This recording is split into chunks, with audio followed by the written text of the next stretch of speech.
नमस्कार. आज मी मेथीचे पराठे करणार आहे. इथं मी 3 वाट्या गव्हाचं पीठ, मेथी बारीक चिरून धुवून घेतलेली आहे.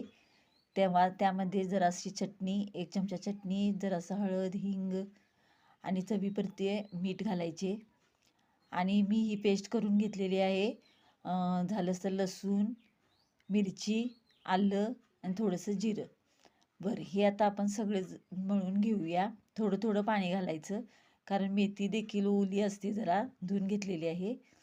बघा, मी इथे मळून घेते. मळून झालेली आहे माझी. थोडं एक 10 मिनटं रेस्टसाठी ठेवणार आहे. नंतर मग आपण ह्याचे गोळे करून घेऊया. गोळे मी तयार केलेले आहेत.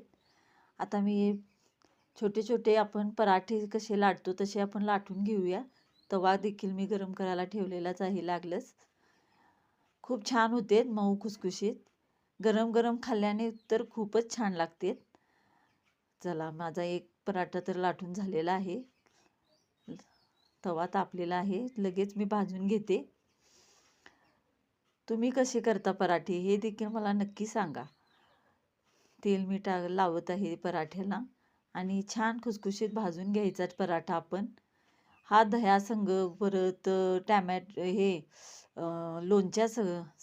लोणच्याबरोबर आपल्याला खूप छान लागतो. मी तर आज दहीच घेतलेला आहे सकाळी, त्यामुळे मी आज हे पराठे दही सोबतच खाणार आहे. तुम्ही कसे करता हे मला नक्की सांगा. आणि माझा व्हिडिओ तुम्हाला कसा वाटला हे मला नक्की सांगा कमेंटमध्ये. प्लेटिंग करूया. चला, आपण दही घेत आहे मी वाटीत. दही झाल्यानंतर त्याच्यामध्ये थोडंसं मीठ, जराशी चटणी, तेवढं छान दिसते डेकोरेट. आणि माझा व्हिडिओ आवडल्यास प्लीज मला लाईक, शेअर, सबस्क्राईब करा. Thank you for watching. तुम्ही पण नक्की करा.